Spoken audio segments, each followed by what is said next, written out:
I'm Danny Daniels, and today is August 25th, 1978. And sitting with me here in Oradell, New Jersey, in his dance studio is my good friend, Fred Kelly. Hi, Fred. Hi, Danny. And it's nice of you to give your time up today to talk about your life as a great tap dancer, teacher, choreographer, and I know that we're going to enjoy hearing all of these marvelous things you're going to tell us, which I already know. Let's talk just a bit about your early days, Fred, so that we can bring the people that are going to be watching this up to date. Right. Well, I was the youngest of 5, and the first experience was being Happy New Year with the diaper and the big boots, and Happy New Year, I think I was 3 years of age, actually, and the hi-hat. And instead of just walking across the stage, when I heard the applause, I started dancing. And that hooked me on show business. Now, this is where? That was in Pittsburgh, Pennsylvania, right. our birthplace. Uh-huh. Then... and your whole family was in show business? The whole family got into show business in a roundabout way. We were all taking dancing lessons. The 2 sisters that studied with Mamie Barth in Pittsburgh, who had a tap department and ballet, beautiful ballet, and the Fairgrave sisters, who had studied a great deal of the Lancashire clog and hard shoe dancing. There were no taps invented yet. Taps weren't invented until 1926.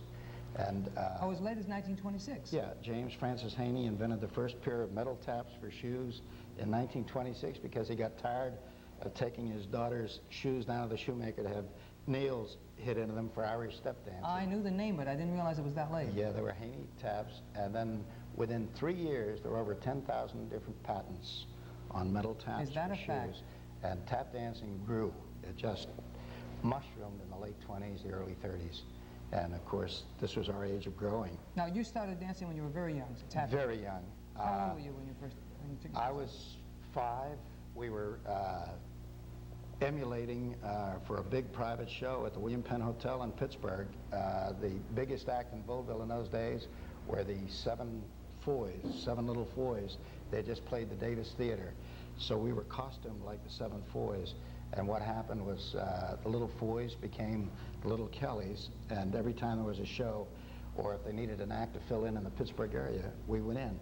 We did not tour the length and breadth of the country. We didn't have to in those days. We were just little, and we loved the business. And there was a lot of work locally anyway, wasn't there? Yeah. In the east end of Pittsburgh, they built the brand new Enright Theater, which is now a parking lot. They built this beautiful brand new theater which made a star out of Dick Powell. William Powell was from the north side of Pittsburgh. Dick Powell came in with an orchestra as a fill-in date, and I was the master of ceremonies on Saturday morning for the little kiddie shows.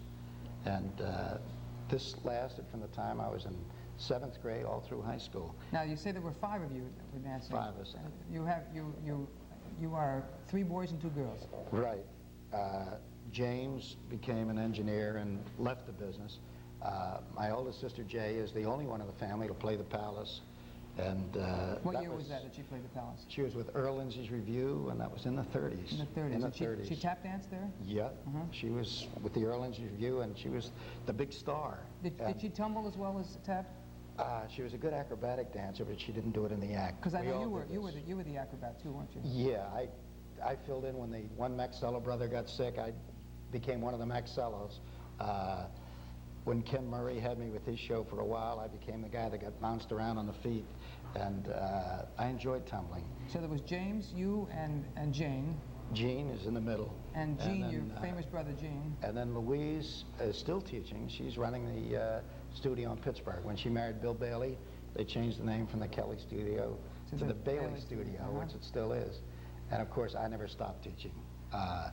Backstage. And we're in your school right now in Oradell, as a matter of fact, New Jersey. This is the very floor that I work with Robert Goulet and Andy Williams and John Travolta. And you taught John, didn't you? John came in as a little boy, and then when somebody called him a sissy, he quit. And then he started again the next year, and somebody called him a sissy again, and he quit. And I remember Gene and I went through this when we were little. We had as many fights as we had lessons. On the way home from dancing school, we had a dress with a white shirt, and when we were growing up, this was being sissy. So that We enjoyed it. I don't know whether Gene enjoyed the fighting or the dancing the most, but... Excuse me, Fred, I'm going to move over here so you don't have to look at me like that and favor the camera. Now, I know you did an act with your brother Gene when you were quite young, Yeah. didn't you? And you started dancing first, and Gene Well, followed you, didn't I he? never stopped. Well, there used to be amateur nights. When the Depression hit, we were a full-fledged act, and we'd played, you know, professionally. And the amateur shows were not amateurs. They were professionals who were out of work. There were coffee Dans where people would work as waiters. Now, what year are you talking about? We're talking about the late 29 and 30, yeah, up to about 1936. Late 20s, early 30s. Early 30s. When I was 9 years of age, I went to Philadelphia for the Philadelphia Sesquicentennial and won the Irish step dancing contest. Did you? My teacher was Mr. Gallagher, who had come to this country as the Irish dancing champion. And I just enjoyed doing it. And he used to teach me for nothing. And then in return... He taught you for nothing? Yeah, and in return I taught his two granddaughters regular American-style dancing, which he insisted that they learn. And he taught you the Irish, the traditional Irish? He taught me the traditional Irish, and he was the champion. When he died, he willed me all his medals and everything, and they were all lost in the Johnstown flood. Oh, what a pity. Sorry to say, but Yeah. he willed me all those. Now, and then Irish, did you dance with your arms straight down? Was You that... weren't allowed to move, Don't move the from arms, the right. body up. It was the first dancing. There are records of it. I jumped, All right, and I'm sorry. yeah. Can you pull back? Yeah. But there are records that go back to 320 A.D., where St. Patrick wrote that the Irish kept their spirits up by means of their wooden shoes, so their feet wouldn't get wet, and they would clatter down the street. And it was the How about that bomb? traditional jig, and then eventually it evolved into...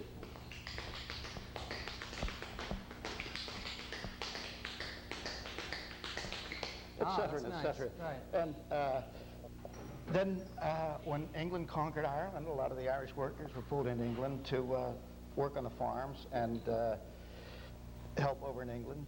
And when the Industrial Revolution came along, you had the town of Liverpool was half Irish, half English, and it became a melting pot.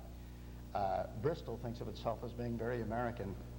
They call themselves the city of the parents of America, because there were so many Irish would come to Bristol to go to the United States, to go to the colonies.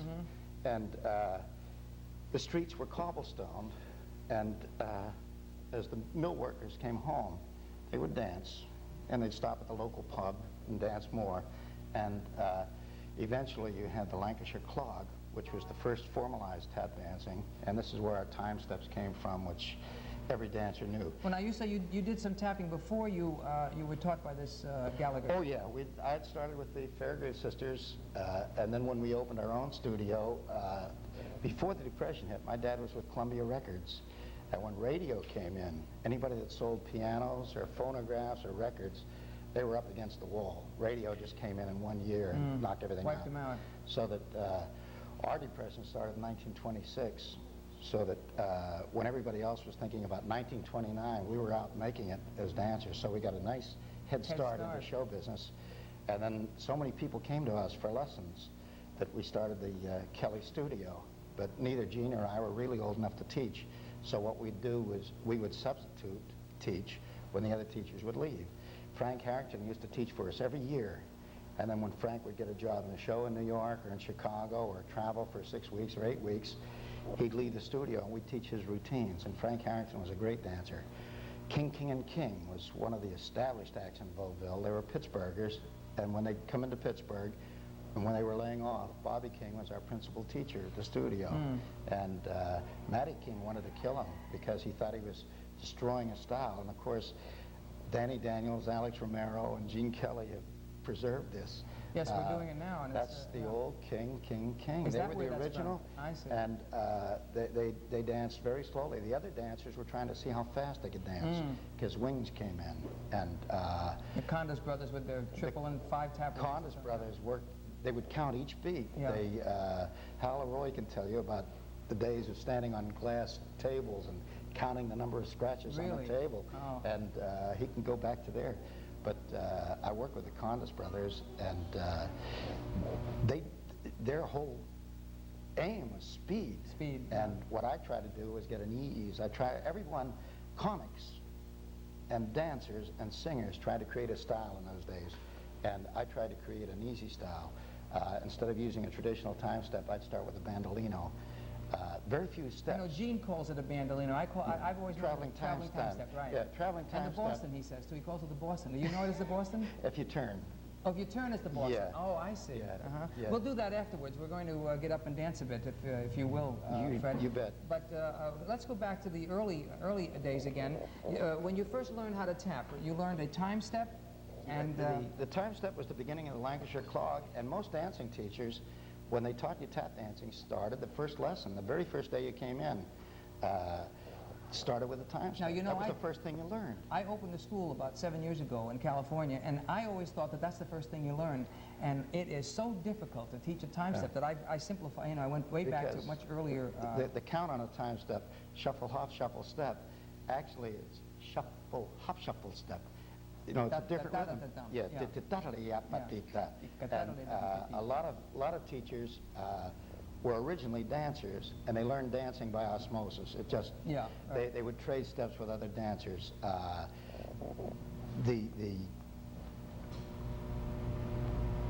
Clyde Turner used to stage a lot of the black acts in New York. Name? Clyde Turner. Clyde Turner? Turner. I'm sorry, he was a singing thing. And This Is the Army. All the dancers that were alive, that were draftable in World War II. Except me. I was You were dying too to get- young. I was You were dying too to get in young, there. Danny. I was young. I was old enough to be in the Army. But I became the choreographer of This Is the Army, and then as we got into rehearsal, Bob Sidney had just done Banjo Eyes. I had worked with Gene and yourself on Best Foot Forward, and I'd done Time of Your Life on Broadway.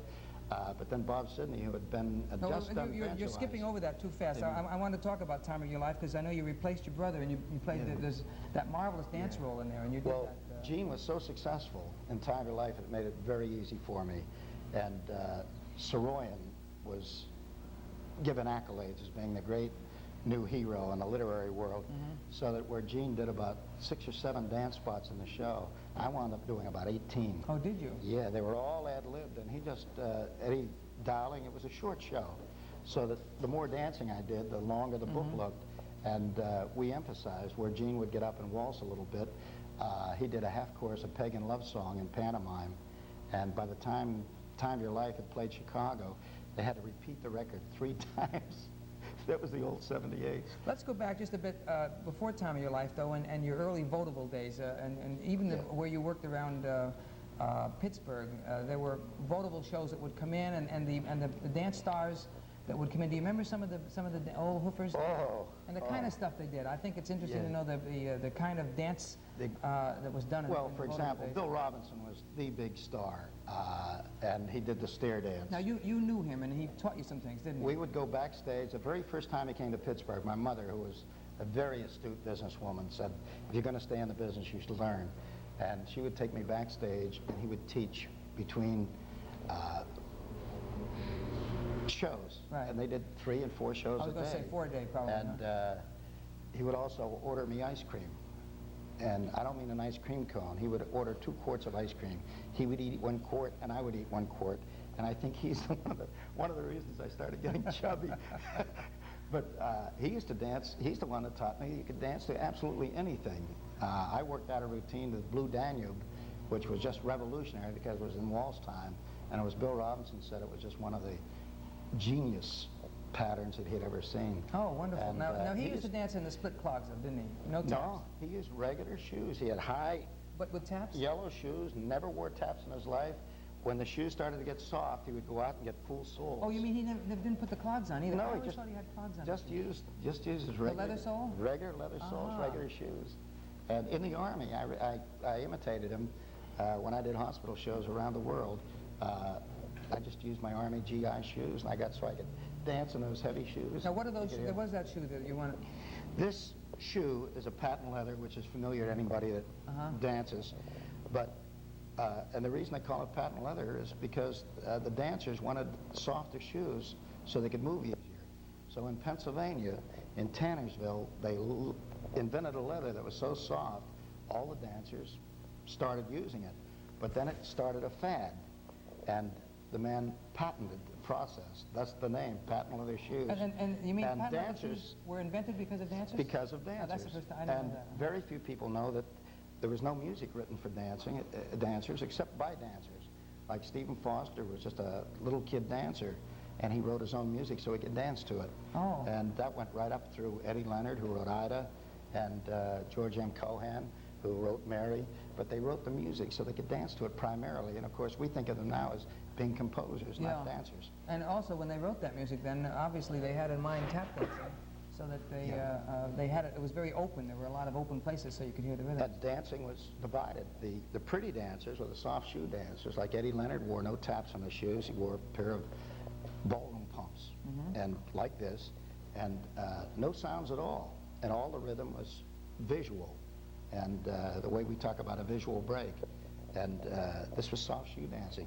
When they wore the wooden sole on the shoe, they would only sew it this far so that you would get the movement, and that was called a hard shoe dance. So that when you went to an agent, they'd say, "Are you a soft shoe dancer, hard shoe dancer?"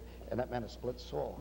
Now, if you were a clog dancer, that meant it was wooden shoe all the way, the wooden heel, the wooden sole, and they were the people that did the bucks. And the buck is, and we spoke better English in those days.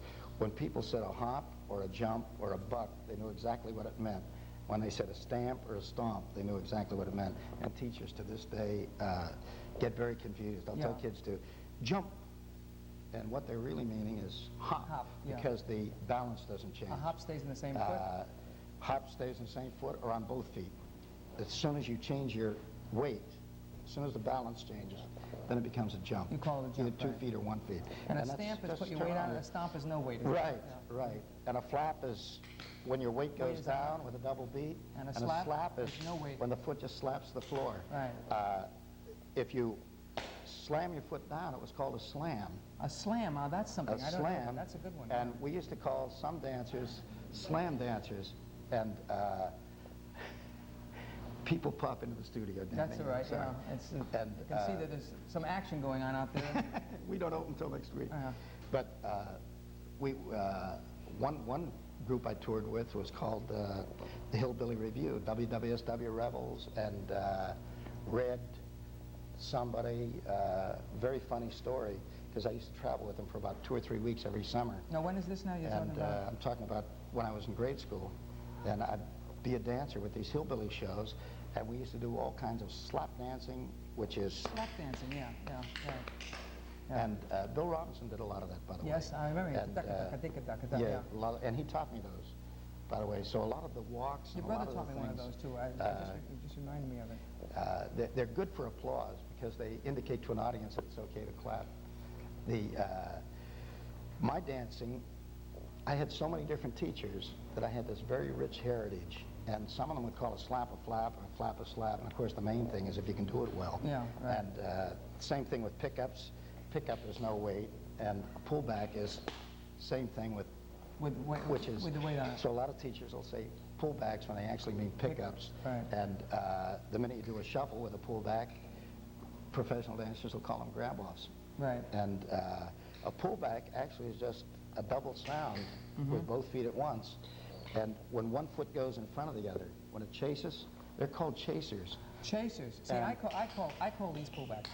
When you do, it's a form of pullback, but that's a chaser pullback, which is harder. Pullback, right. When they go just by itself, it's a clear, simple pullback. We ought to make a uniform list of the steps and try to get the tap dancers of the world to call them all the same, so we're all talking about the same thing. Years ago, there was a great organization, the American Society of Teachers of Dancing. I was at its guest speaker at their banquet on their 100th anniversary in this country. It was the oldest. They used to meet at the Astor Hotel in New York.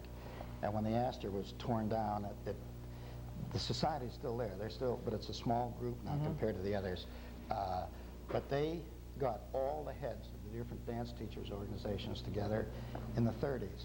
And my sister was on the committee from Pittsburgh with the Dance Masters of America. She was its youngest secretary, by the way. I think she was 18 and she was the national secretary. Oh, And they made a uniform lexicon at that time. They had an appendix with all the tap terminology, and very little of it's changed. Very little of it has changed. There were only about 4 steps were named for people. And they're all the same things that you just outlined? Like a Maxie Ford was named for Maxie Million Ford, right, from New York. Right. And then a Kelly Maxie Ford what the Chicago teachers labeled the way Gene and I used to change feet on Maxi Fords, which dancers never used to do. Back and forth, right. Yeah, bop-a-diddly-dop, bop-a-diddly-dop, bop, bop, bop-a-diddly-dop, bop. No, you do that afterwards for us. Okay, on and your they're feet. Kelly Maxi Fords. Because he just put bop-a-diddly-bop, bop-a-diddly-bop, Yeah. on one side. Is that And then the old Maxi Fords were always done on one foot. Dancers found out that in buck dancing, for example, they use one foot for their slides. And in wooden shoes, you could slide on any kind of a floor. So I used to travel with 3 or 4 kinds of shoes. Now, you told me earlier that you did a lot of these traveling shows. You were a kid then. Oh, that was my big thrill. I'd pick a city that I'd never been to, like Virginia, and a tab show was a... Why were they called tab shows? Tab shows, they'd have a calendar, and the agent would simply call a theater long distance and say, do you have an open date on such and such a date? They'd say, yeah, we'll tab it in, we'll be there, 60-40 percentage. I see. And we will send you the stuff in the mail, and they'd have big posters made up, and they were traveling road shows. Usually by the time the season ended, it was a completely different cast than when the season started. But I used to go out in the summertime because there was no school. And you would hoof in those shows? I would hoof. Now, the exception to that is I wanted to study some ballet, and I didn't dare do it in Pittsburgh. I mean, just, basically. So I went to Chicago, and I worked with a couple of beautiful teachers. When you say you didn't do it in Pittsburgh, because... I got my head knocked off. Local guys didn't like you tap dancing even, is that it? And ballet would have been too much. Tap dancing had to be real good. Even if a kid took piano lessons, he better be able to fight. No, to be an artist was, you were a strange sort of person.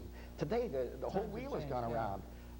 Right now in the studio, we have Van Horn's son, the captain of the football Giants, and 4 of the football, the backfield, are all in the studio. 2 of the pitchers have their sons studying dancing with me, and they don't want them to learn dancing. They want them to learn coordination, because if they can get it downstairs, they know it'll go upstairs. Tennis players are great for dancing. 2 of my favorite pupils were Joe Louis, Billy Kahn. I taught rope skipping routines. Did you really? To both of them, yeah. Is that a fact? That's interesting. I think they had the best footwork of any boxers I've ever seen. Well, that's right up till today. He's had a good teacher. But at any rate, the shoes had a lot to do with dancing. And, now, tell us a little about the tab shows. Now, you'd do how many routines would you do, and what kind of music you used, and mostly the kind of steps that you did in those.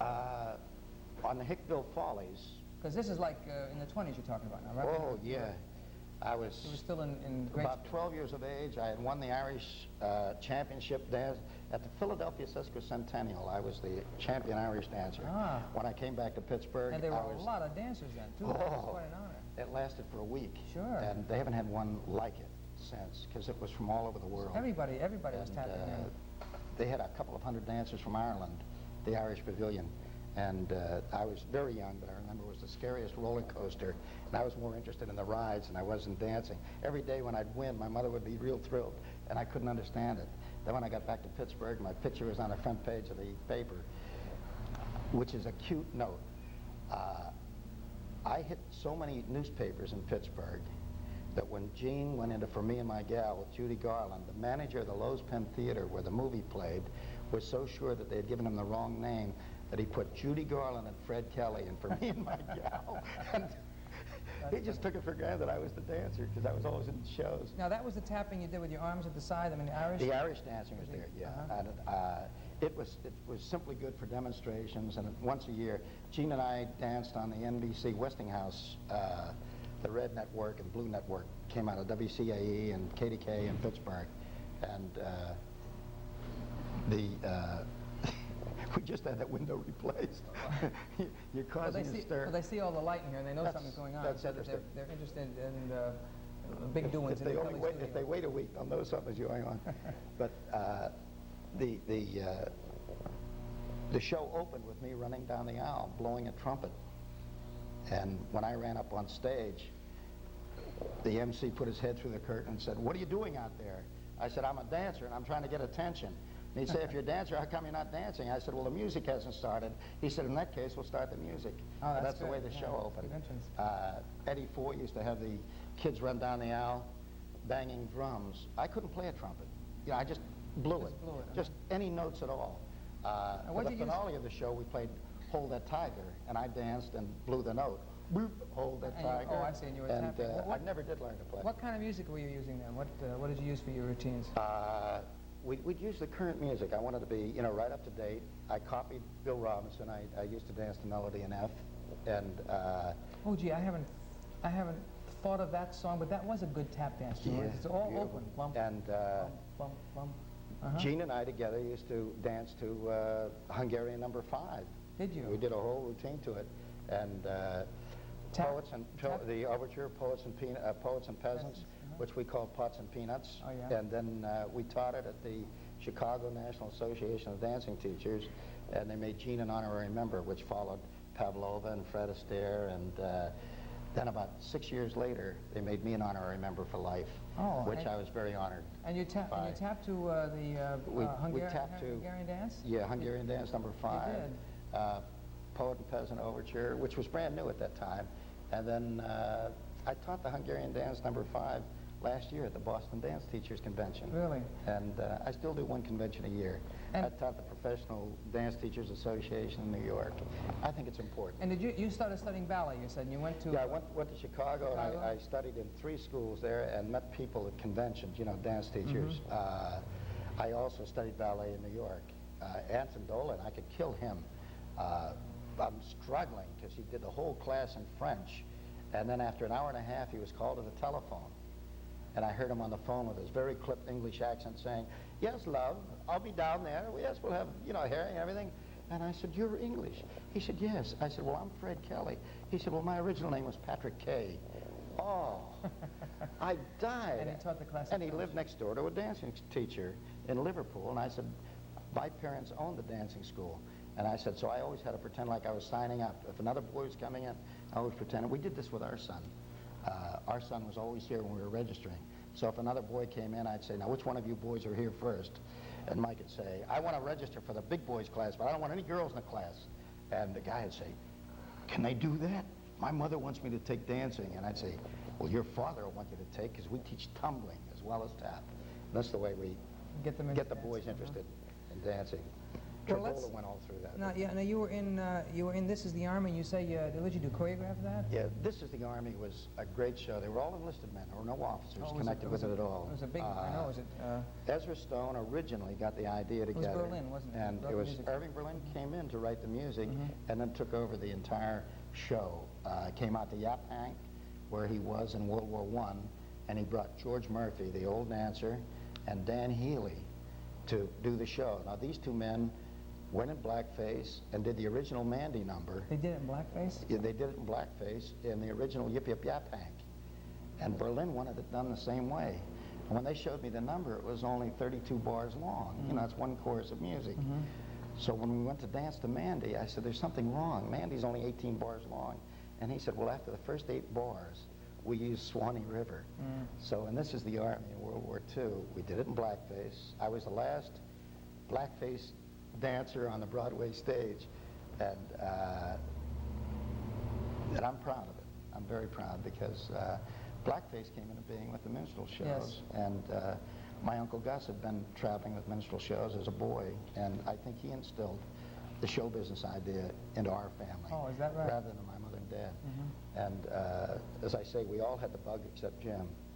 My sister Louise always taught, and Jay toured the country with Earl Lindsay's Review. And I was always out doing shows. At the World's Fair in Chicago, I did 8 shows a day, twice. I performed 16 times a day. I think in New York City you'd be arrested now if a child did that. Was that 1939? 1933 or 34. Chicago, yes. Chicago World's Fair. New York I was was 39, that's right. dancing as a child with my partner Edith. We did an Adagio routine, which is now popular again after all these years. But we won the Adagio Championship of the World, and we were booked for the summer as a first prize. That was my partner Edith. And then Gene and I danced at the Belgium Cafe right around the corner. And I would do the Adagio, then change clothes and go over and dance with Gene. Then I'd go back and do the Adagio again. And Gene got jealous, so he started performing in nightclubs in Chicago after the Belgian Village, after the World's Fair closed. But we got used to hard work. Tell me about the Mambo, because I know that you introduced the Mambo into the United States. How did that come about?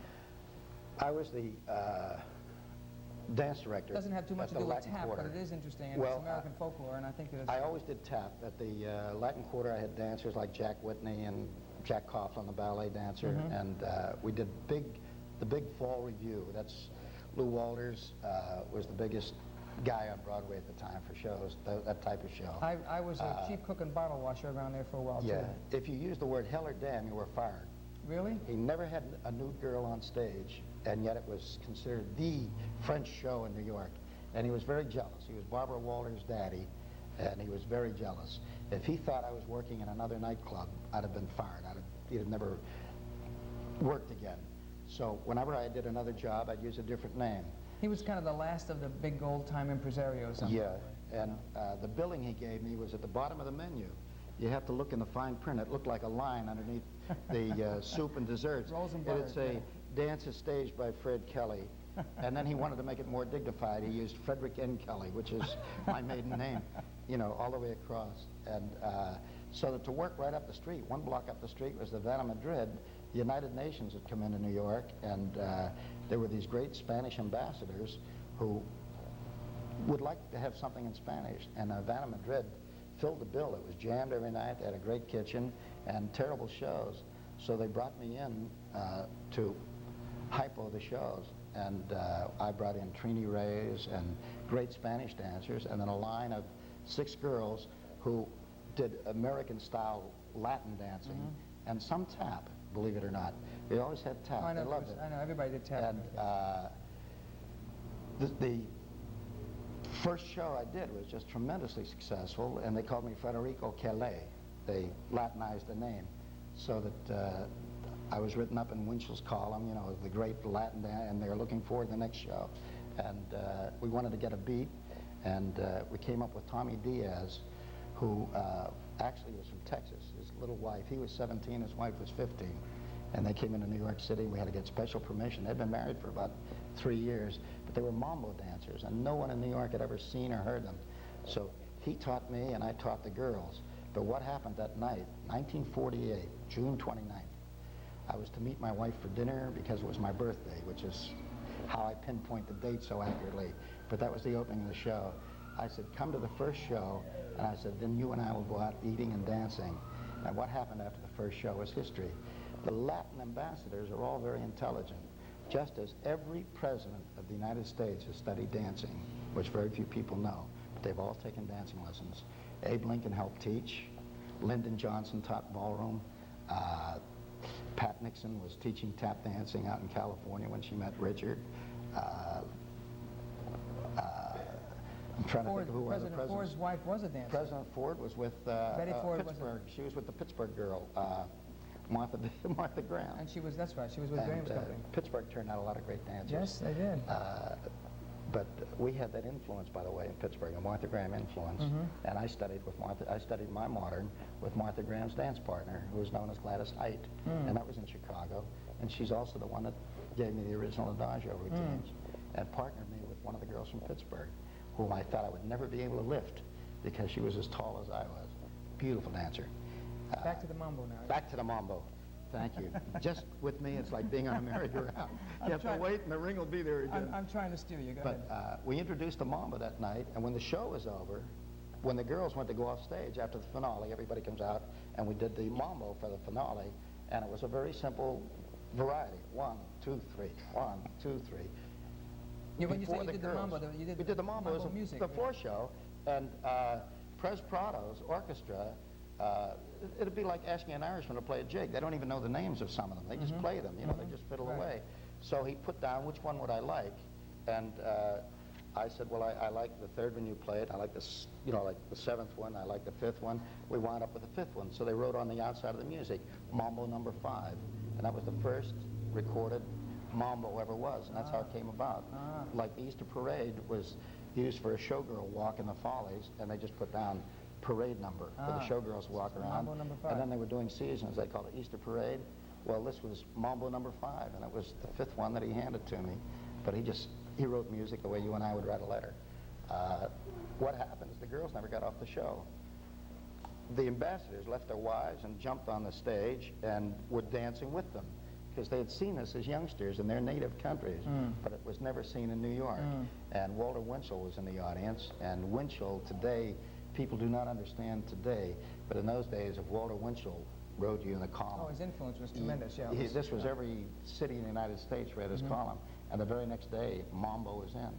It's like Winchell reviewed me on the Big Apple and didn't even know who I was. So that the people in Roseland who follow, you know, ballroom dancing, know that I'm the guy who put the polish on the Big Apple.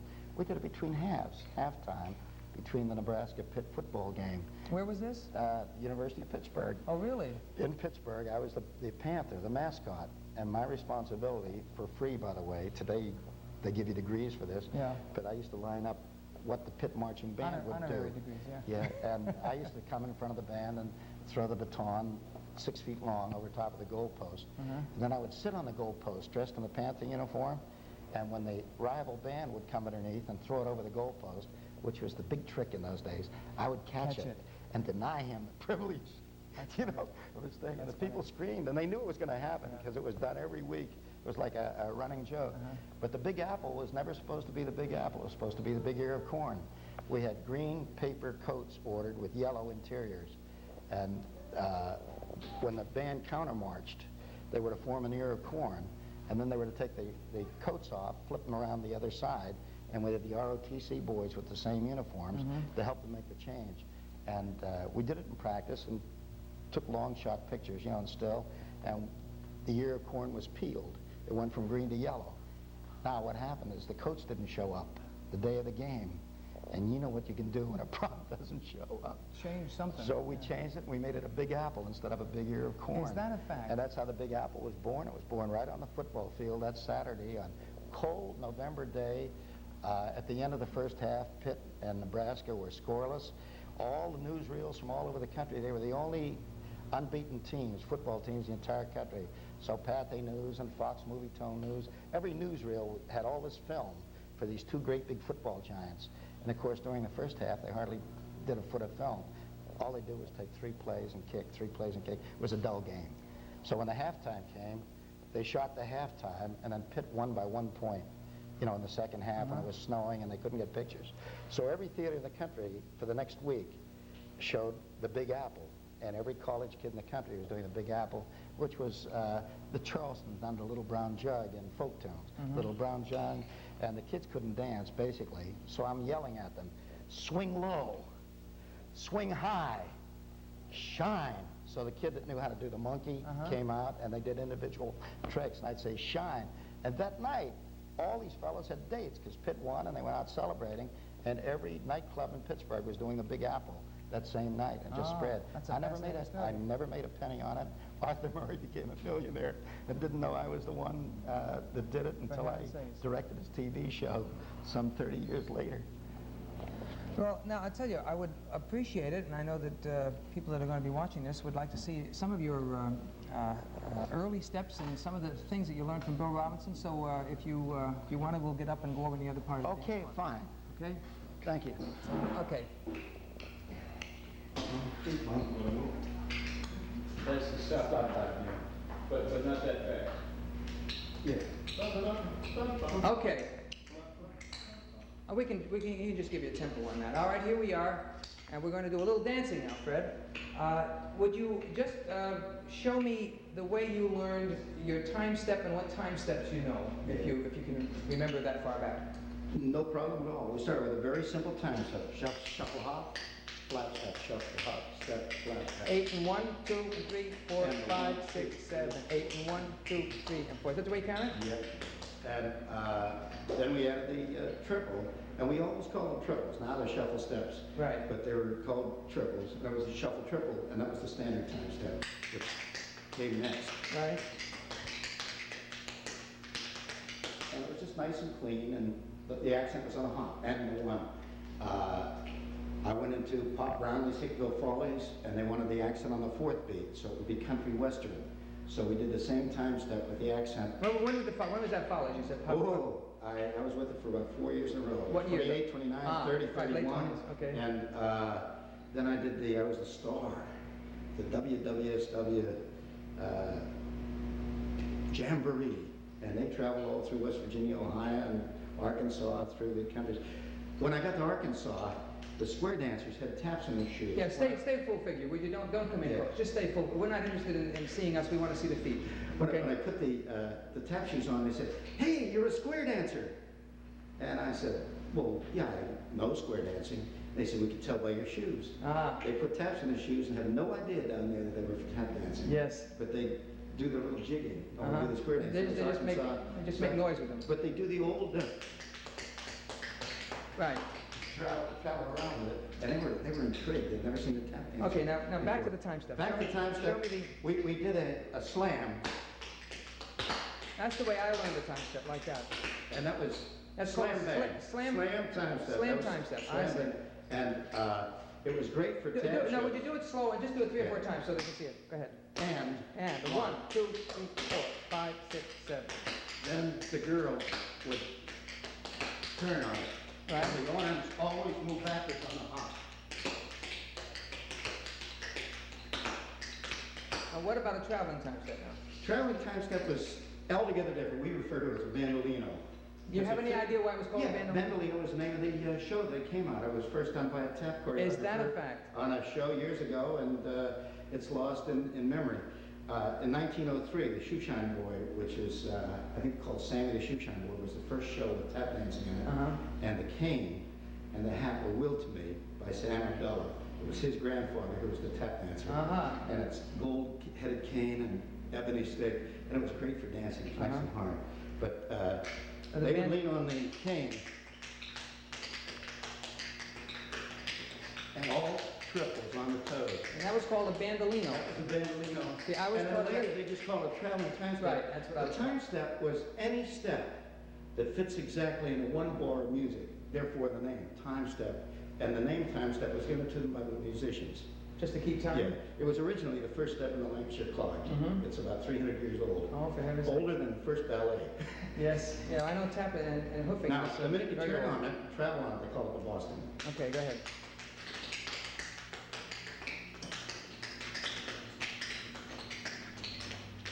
I see.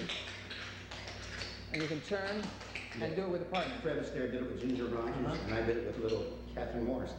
Uh-huh. But it's great, for traveling. Now, do the pickups, the pullbacks, the grab-offs, and all of that stuff. Would you just do that Now, kind of? pickup is any time a foot, Picks up a picks up step. a step. Right. It picks up a step, right. and if they pick up, of course, is the needle on a phonograph, but in tap dancing, these are just plain pickups. Pickups. The minute you drop a heel, they're still pickups. The different Right. combinations come out. I've always known that as drawbacks. They were called drawbacks. Then, pullback is when you grab off the tap on one foot, and a lot of professionals will refer to it as grab off. We call it a grab off when you added the shuffle. I see. and it came Right. in.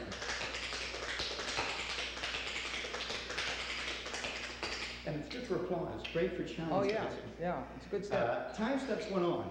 From a simple time step, instead of a flap in the front, you can add a triple, and that, of course, becomes a triple time step. Triple, right. And this is considered play hard. And a triple time step is Oh. It's like a wing almost, but you're throwing a triple instead of the wing. Wing time steps are easier. That's the simple wing time Simple, step. right. With the triple, it's and the Right. triple wing time step is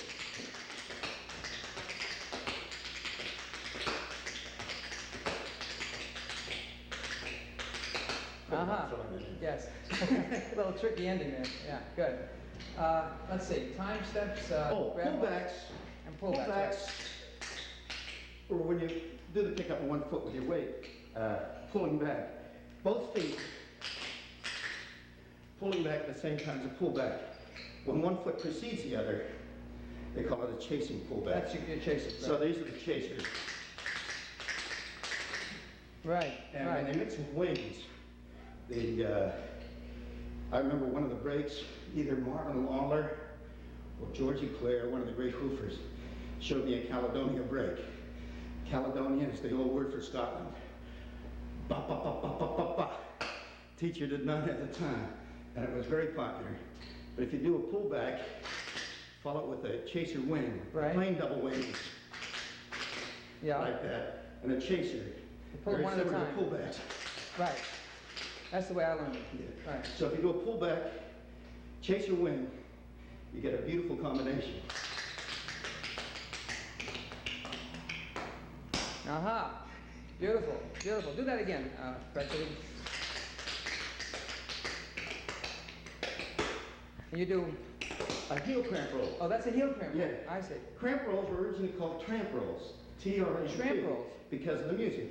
Tramp, tramp, tramp. They're Ah. always associated with. I see. It's like a military, huh? I see. And most dancing schools across the country started their youngsters with A military. military. Right.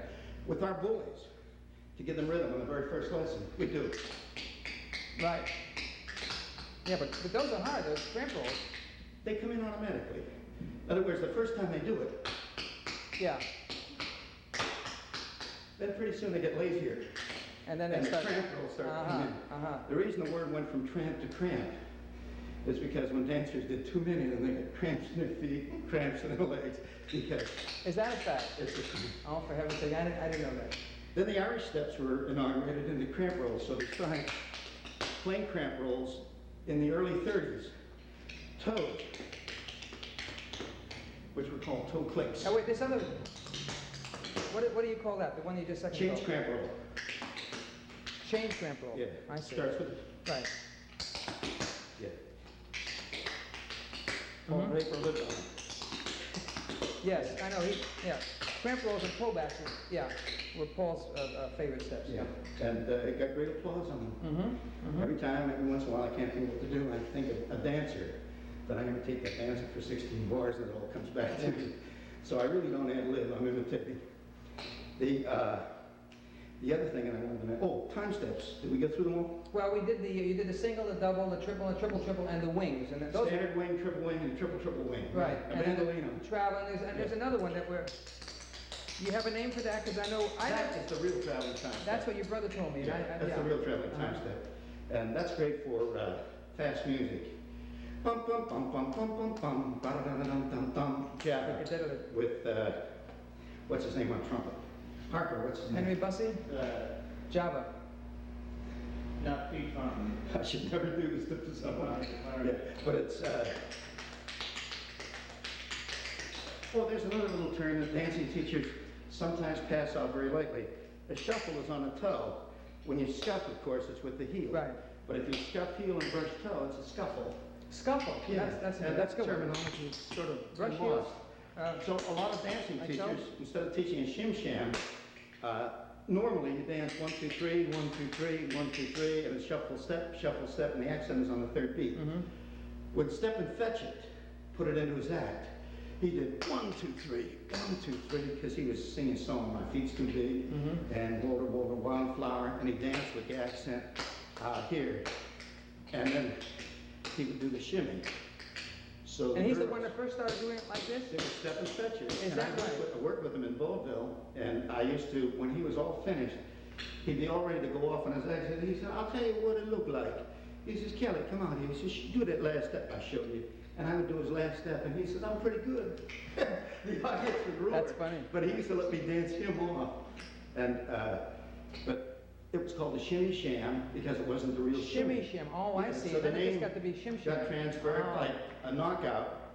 The guy was trying to yell, it's okay, he was out flat, you know. Uh-huh. And he said, it's a KO. And the word okay, you know, derived from knockout, you know, from I didn't know that from either. boxing. And a lot of things in dancing derived from what people that did the steps a lot. Uh-huh. So this was a sham shimmy, Shimmy, ah. because you could do the triple and shake your shoulders and your hips. I see. And it was great for nightclubs with long tassels, and the girls used to always Yeah, do a just shimmy. do the shim shim. That's a regular shim. Then Hallelujah style.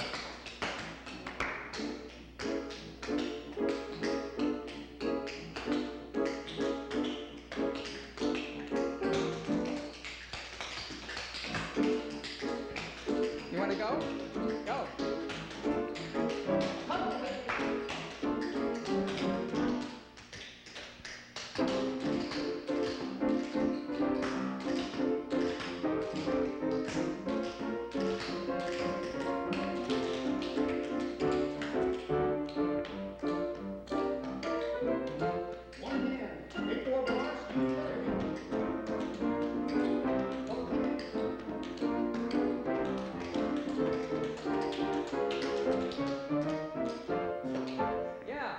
stuff again, would you? The slaps, that's kind of Yeah, a Bill it says- Robinson thing, isn't it? Bill Robinson taught me that. Uh-huh. Do it slow without music so we can hear it. Slap, flap. Slap, flap. Okay. When you double up, you do a... Now, just bring the other hand down. There it is. But, A heel wave. Stuff.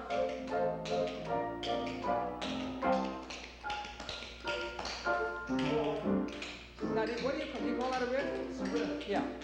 When you bounce the other heel, when you have a heel on the other foot, What do you just call them riffs, though? and there's still riffs. 5 taps, 6 taps, 7 taps. Yeah, 7. Right.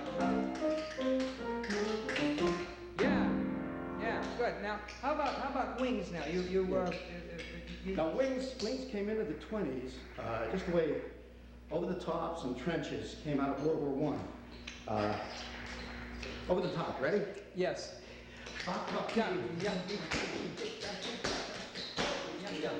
And there was many variations as there were dancers, but they were called over the tops because The troops. World War I, the troops went over Went the over the top, and this top. was the familiar silent movie scene. I only learned that by doing the research on this to do this series, and I never And knew the that trenches, from through the they trenches. were all mud. When you tried to go forward, you were sliding in place. So you got this herringbone weave Uh-huh. on the floor, and the slide went out. Here we go, trenches. Okay. Go, ho, ho. And the turns, yeah. Do the trenches by yourself, Fred. Trenches were same foot, same leg back. Right, and you get a kind of a thing like you're digging your foot in the ground as The you slide. mark on the floor is literally at right angles, so that I make the kids shiny shoes with black polish, and we mark up the floor with X's. Oh, really? Oh, that's a good way to teach it. So if I you go get- crazy trying to teach that. If you get 90 degrees, then you have a good trench. Ah, terrific. Also, if they start to go good, touch the floor each time. Yes, I know, they look better if And you my go lower. dancers discovered a long time ago that they didn't have to do good trenches. If they touched the Just get floor, low. it looked big. Uh-huh. The turns were called propeller from an old-fashioned airplane. Propeller trenches, huh? Okay, now, did you want to, let's see, you did a little hooping on that tempo. Were you going to do another tempo, or Yeah, usually. how are we on time there, incidentally? About 3 3 minutes? minutes? Okay, you got time for, okay, great. Someone to watch over me for a course. Very light, Harper, very light.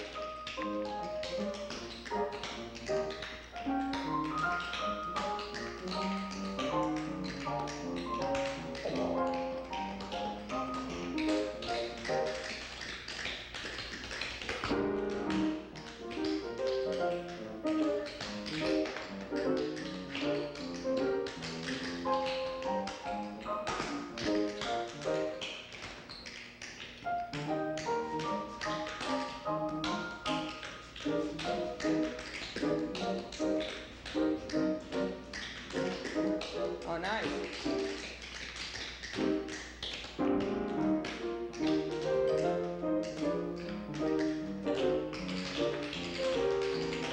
There they are.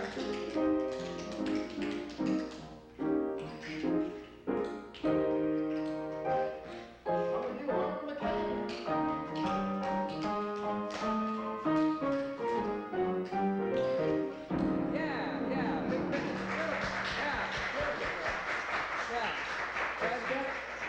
Yeah. One little a step that I gave Georgie Clare, who was a great hofer, and the dancer and the horse, and they used to do a pendulum wing of the triple over the foot, and it was mine. Go. And I loved it.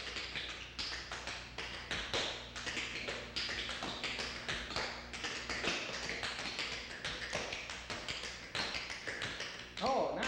Yeah, that's beautiful. I've never seen that. That's Yeah, mine. beautiful, beautiful. Thank you, Danny. Fred, thanks so much for joining us on this. Close up. Yeah, now you can come close. Close up. Okay, Hot dog. and this is the conclusion of this episode, and I do thank Fred Keller for the time that you gave us Danny boy. and all of your beautiful steps. Thanks, Fred. Thank you.